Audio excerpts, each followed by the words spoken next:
Good morning and welcome to Invitation to a Conversation. I'm Pamela Bailey. Today with me, I have Chief Kevin Jones with the Brunswick City Police Department and Chief Jacques Battiste with the Glynn County Police Department. Good morning, Chiefs. How you doing? Good morning, ma'am. Chief of Police Kevin Jones was sworn in as the Chief of Brunswick Police on March 12, 2015. He began his career with the department in 1995 as a patrol officer.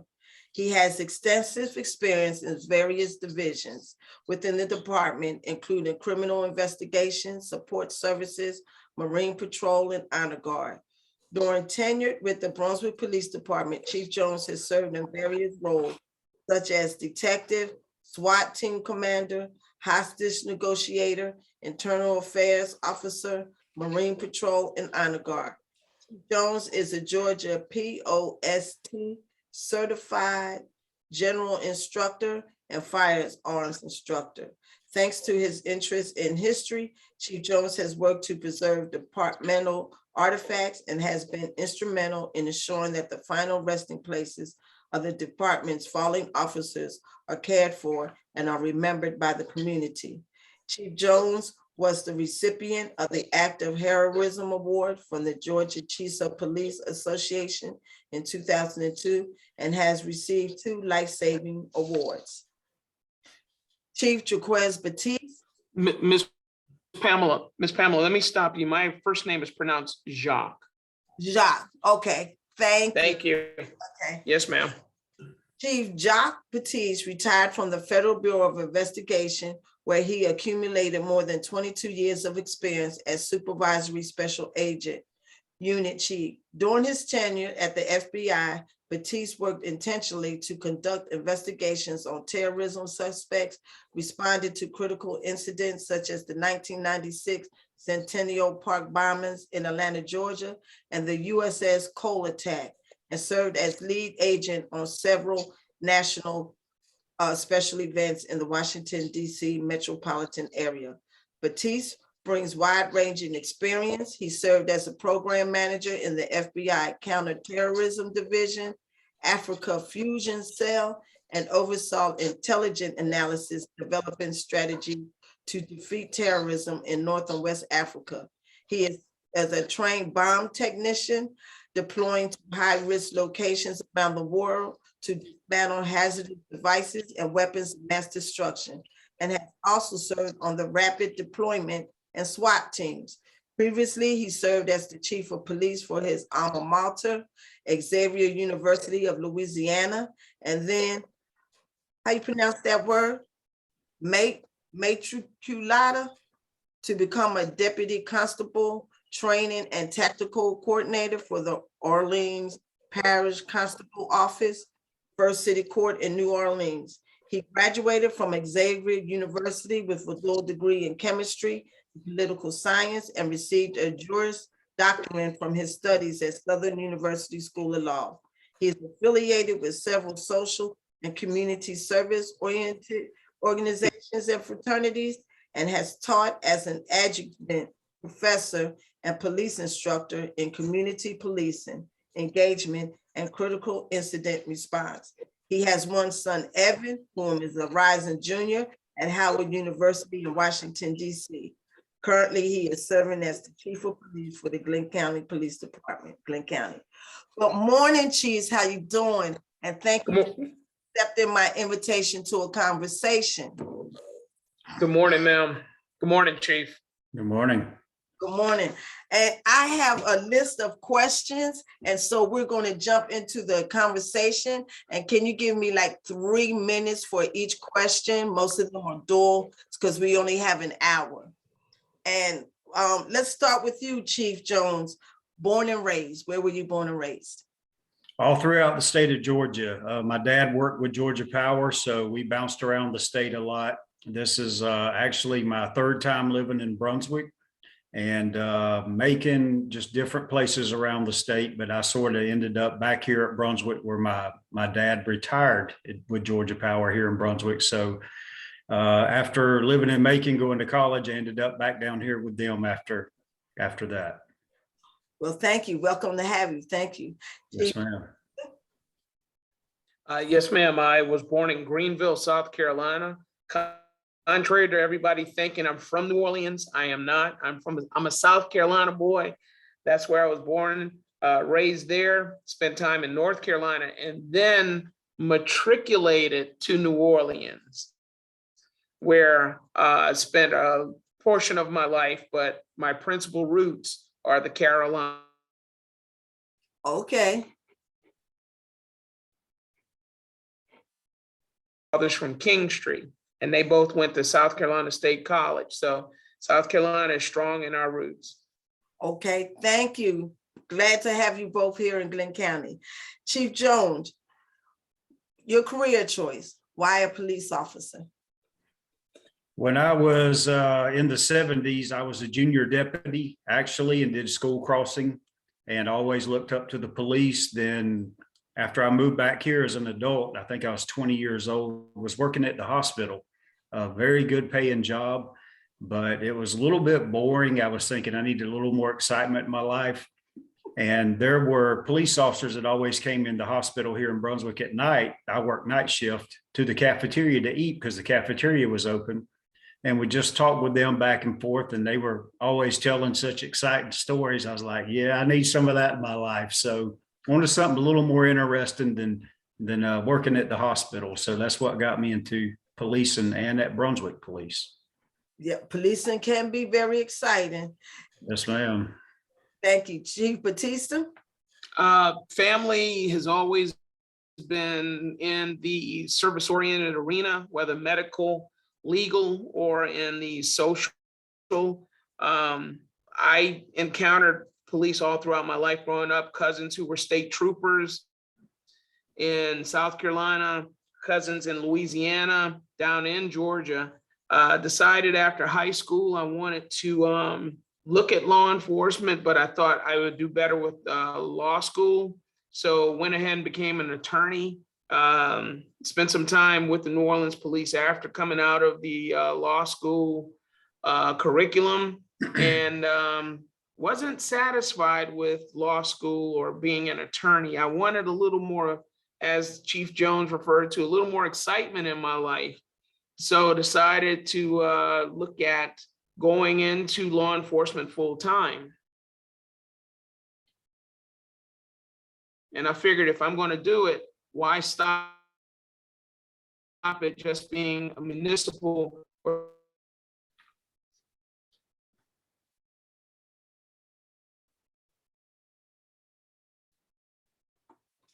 There was an episode where a young Richard Roundtree, who later was known as Shaft, appeared on the FBI story. Thought it was the coolest thing to be an FBI agent. So that's what I pursued and became one, and spent 22 years doing that. When I retired, decided I wanted to stay in law enforcement, but I wanted to take a different avenue. So the university policing was my choice. Okay. And decided that was still something not quite hitting home, and decided I always wanted to work with a small to medium-sized police department. That's how I ended up in Glynn County. Okay. Chief Jones, and this is also to you, Chief Batiste, your thoughts of an officer prior to being an officer. What was your thoughts of a police officer prior to being one? Always respected them, especially the ones that were fit and looked sharp in their uniform with the Batman utility belt on as a kid. You know, that's what I looked at and just stood in awe. And just thought, man, that's really cool. And things have changed a lot from the 70s, 80s to now, but they always had the respect of the community. I mean, everybody, if a police officer's around, pretty much everybody's eyes is on them and looking at them and watching them. And I just thought that was a cool thing to do. I thought it would be fun. And like I said earlier, the excitement of it. So always respected them, had the utmost respect for someone that would take their safety and possibly their life and put it in the line of danger to protect others. And so I just thought that was the best thing ever. So that's what inspired me. Chief Batiste, same question. Pretty much the similar experiences between the TV shows growing up Adam 12, the rookies, SWAT, the kids in the neighborhood, everybody wanted to be the police growing up. And it was often a fight on who got to be the bad guy because nobody wanted to be the bad guy. So it was in a time when police officers represented the very best that society had. Like Chief Jones, tested high in defensive instincts as a child, always out there trying to do the right thing, fighting for the right thing, defending people who couldn't defend themselves. And it's just something that stuck with me throughout my life. Do y'all still watch the cop shows? In syndication, some of them.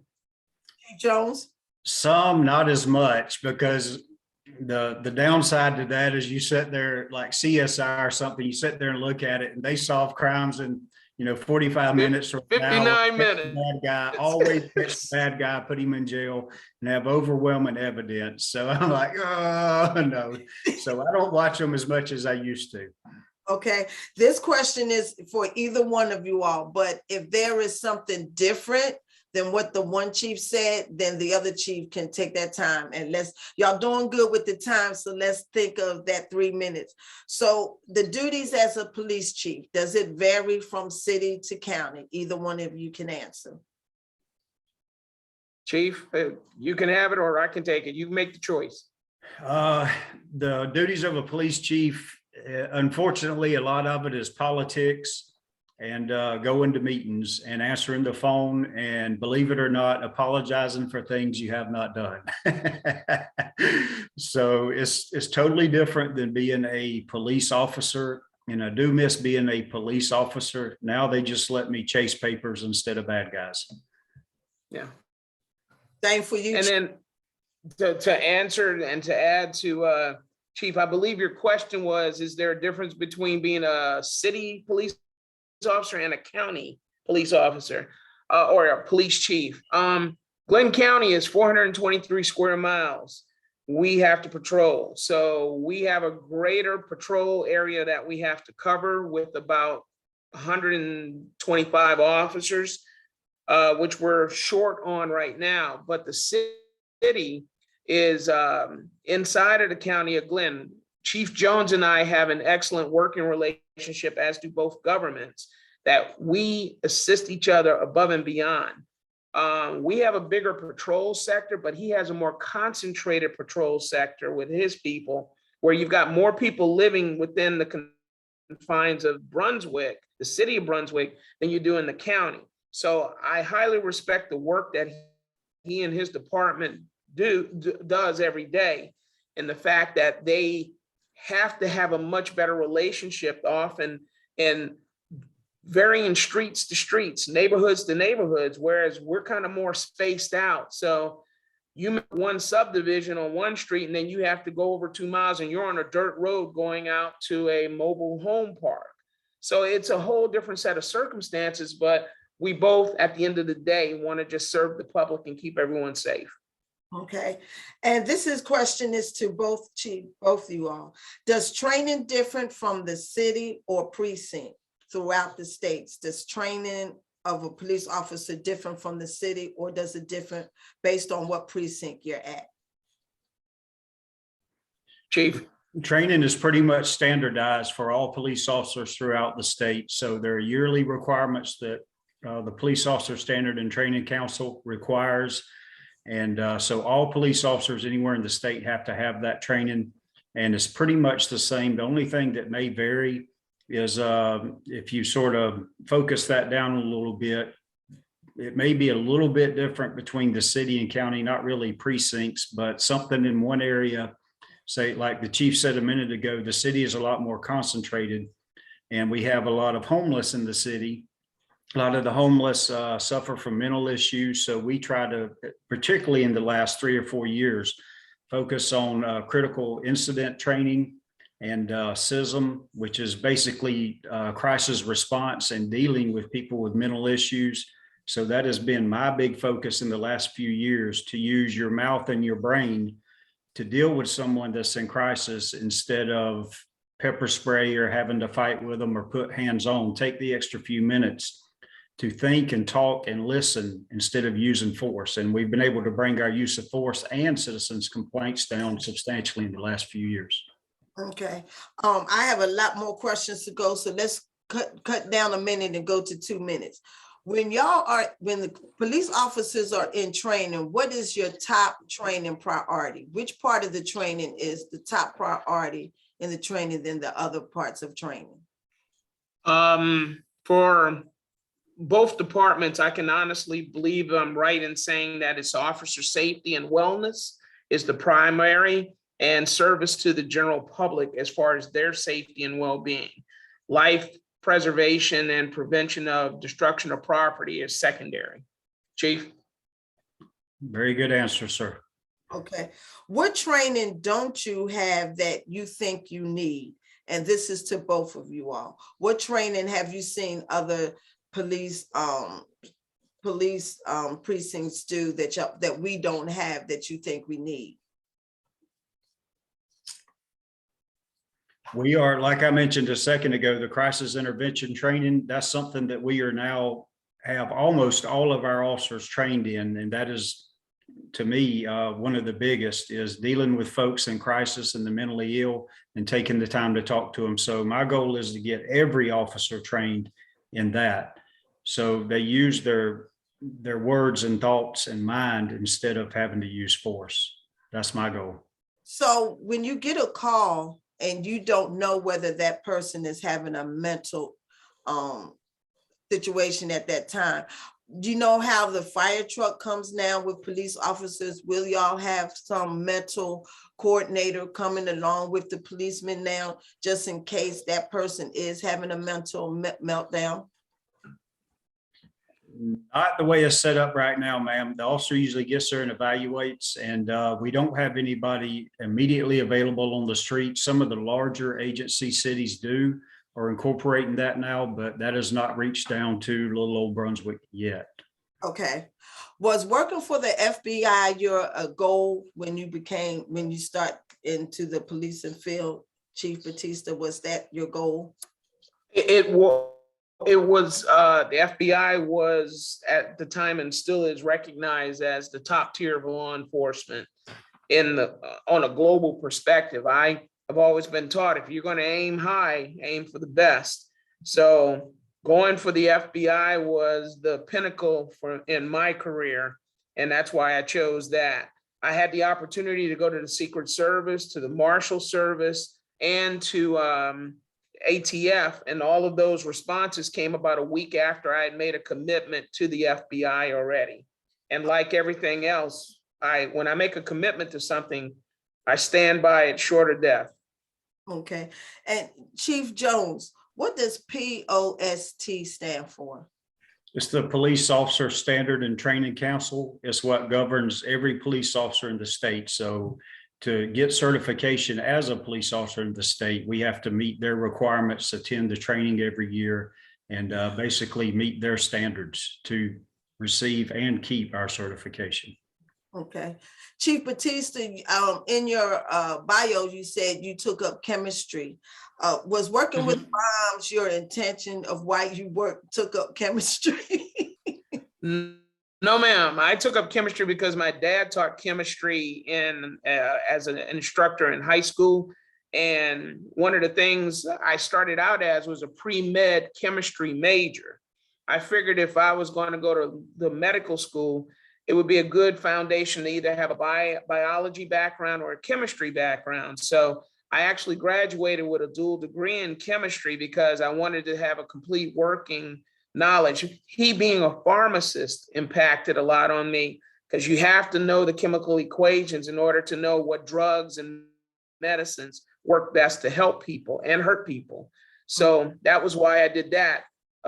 Changed over and decided to go into law enforcement, and that chemistry background served me just as well in working forensics and then also becoming a bomb tech and knowing how a lot of these bombs are put together. Okay.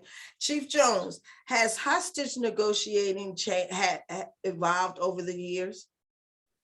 I'm sure it's changed some, ma'am, but pretty much the tactics are the same. I went through the state hostage negotiator course and actually the FBI's hostage negotiator course way back in the day. So the key to that is open your ears and shut your mouth. That's people want to be heard. If they're in a hostage incident or situation, the bad guy, he has a statement to make. He's there for what he thinks is his reason. And he wants to be heard and he wants certain conditions to be met. So the biggest part of that is listening and working things out where there's no use of force used, no injury, loss of life to the hostages or the hostage taker. And you think hostage, you think of someone, a bad guy in a bank with a gun. It's not always that. That's very, very rare. Most of the time it's a person barricaded in the house that's in crisis mode. And they may have kids in the house, their wife, their granny, whoever. And it's just everything's boiled down to one bad moment in their life. And they're barricaded in the house, maybe with a gun, maybe threatening force. And you just have to get them through that moment and realize another better day will come. Okay, thank you. Chief Batiste, terrorism, Africa versus America. Difference, similarities, 2 minutes.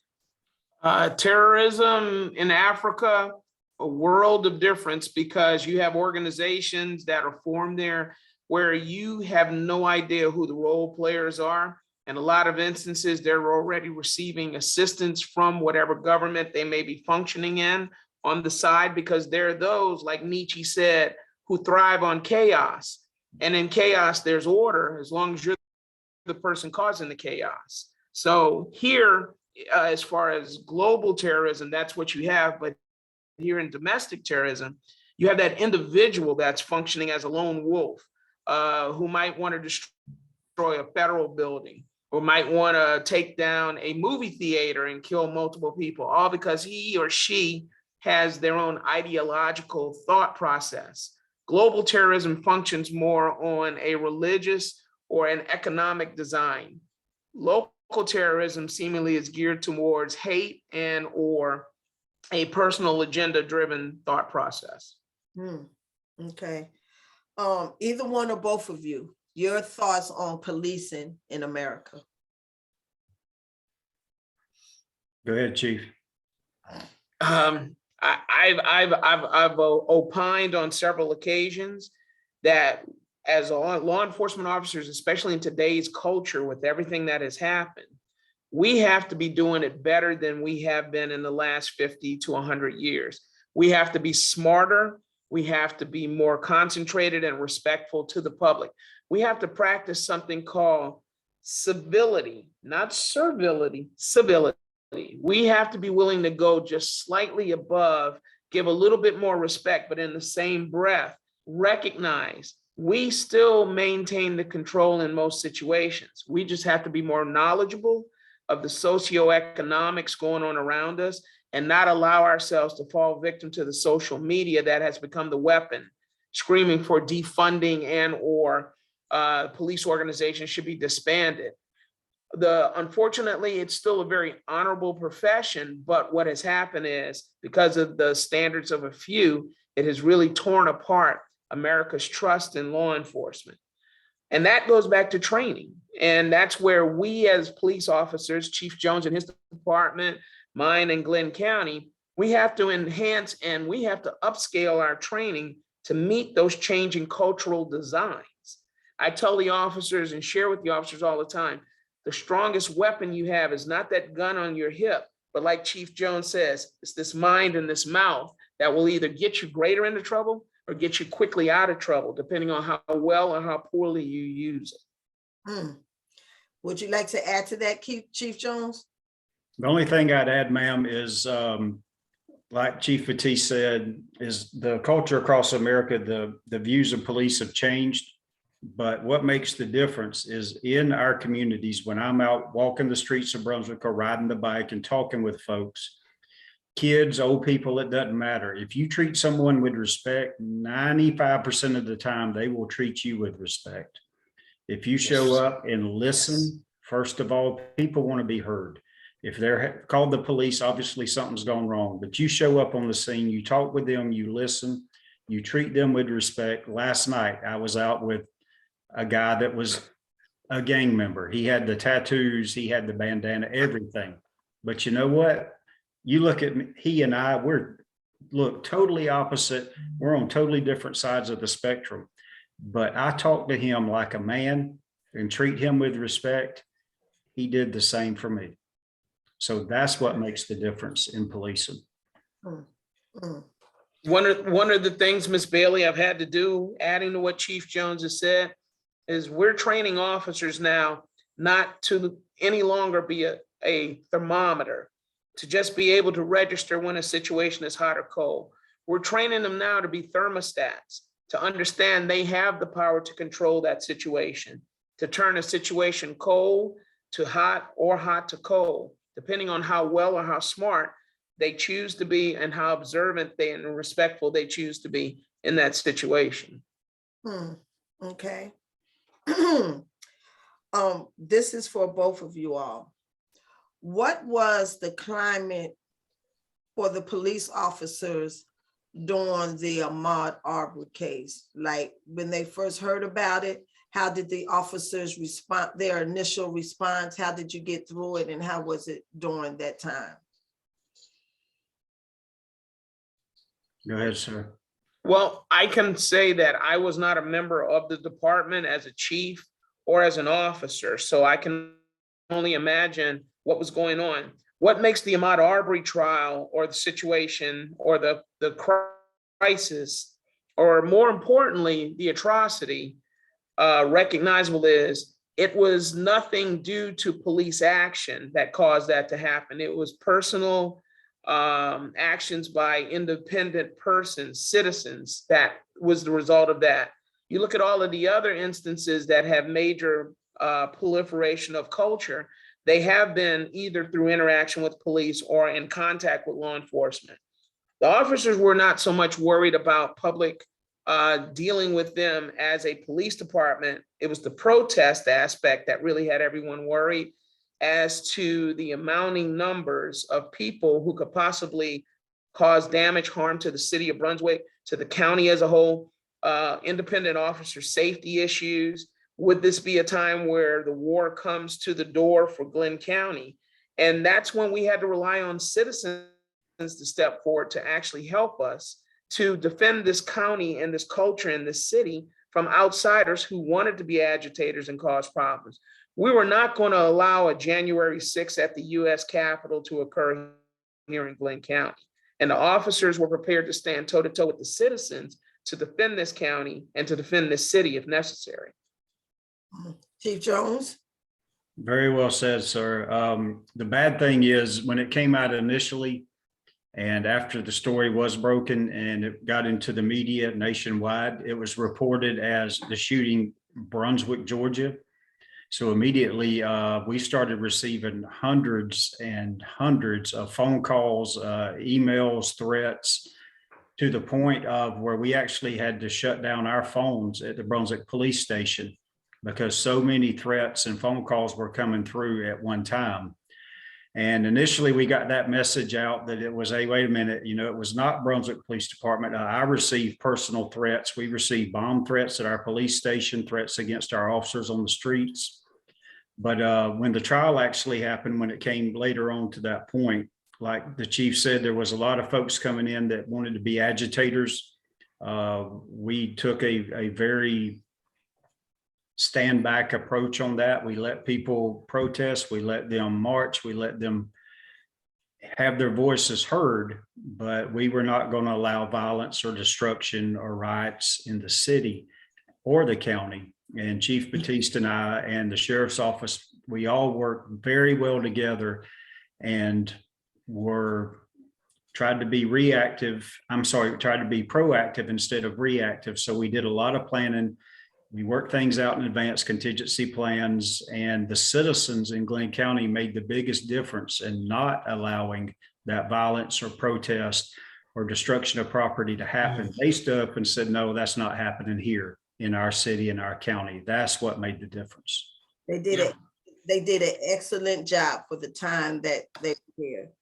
And if I could add one small thing, Ms. Bailey, Chief Jones is, pinpoint on with this.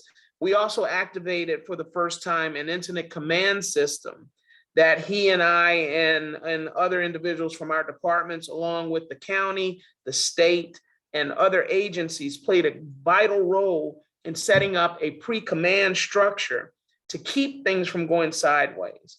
That, combined with working with the faith-based groups, the ACT groups in the city and the county, all serve for us to have a win-win, both at the state trial and then at the federal trial that happened a few months later in the same circumstances. And I'm so proud of Brunswick citizens and the police officer. We did an amazing job for it to be what caused the situation here. You never seen that take place before, and I'm proud of the city, the way they carried it out. To both of you all, how many officers do you think each department, each precinct needs to operate effectively? Chief. For the city, when I started back in the 90s, ma'am, we had 96 officers. So over the years, the numbers have been cut. Currently, we are funded for 72 positions. Right now, we are 29 officers short. So we need officers badly. And like Chief Batiste mentioned a few minutes ago, the culture in the United States has changed. Not as many people want to be the police anymore, put their lives on the line. Lawsuits, have to worry about that. We're not getting applicants like we used to, and good seasoned officers are just saying it's not worth it anymore. So, but that's nationwide. That's not just here in Brunswick or Glynn County. Like I said, we're 29 short. The city has done great in the last few months of doing things that I asked to help retention and hiring new officers to bring them into the city. So we're happy about that. And we are starting to get our numbers back up. We have 5 in the academy right now and 3 more that are in training to become certified officers. Hopefully they will be before long. So we definitely need our complement of 72 for the city. Okay, Chief Batiste. Yes, ma'am. Much like Chief Jones, we are having to we've always been written to have 132 officers for Glynn County. We're currently working at 119. We have 7 new cadets that are at the academy currently, with another 8 scheduled to go to a July-August course. We've got 7 post-certified that are waiting to come on board. But the interesting thing is here, we cannot exist without Brunswick PD doing what it does every day and vice versa. When Chief Jones needs assistance, our officers don't hesitate. We go into the city to help whatever officer is calling for assistance. And on several occasions, we've had times where county officers have needed assistance and his city officers are closer to respond, and they've come in. We have a wonderful simpatico together as far as working relationships. That, added with the sheriff's department, we have an excellent triumvirate of law enforcement agencies to serve the county as a whole and the city. We just need people to understand we are working for the greater good of the entire county and the city, not just for one street, one block, or one zip code. We serve the greater good of pretty much the entire state of Georgia under our mutual aid agreements that are written to help any other law enforcement agency in the state if they ask for it. What's the minimum age to become an officer? For our department, it's 21. Technically, through the state, it's 18. They can go through the police academy and be certified. But for us, it's usually 21. We want them to be a little more mature than the age of 18. So that's what it is for us. Same for us, 21. What's the maximum age? There is none. One of my officers, he's a sergeant. He is 71 years old and still working for us. Okay, we're doing pretty good on time right now. Either one of you can answer this. Recertification and officer training. If you're a long-serving officer, does that officer have to go back at a period of time and be recertified and retrained Every year, ma'am, we have a certain number of hours every officer has to complete. Part of it's online, part of it is in-person training, part of it's firearms. And then there's also departmental requirements for state certification that we have.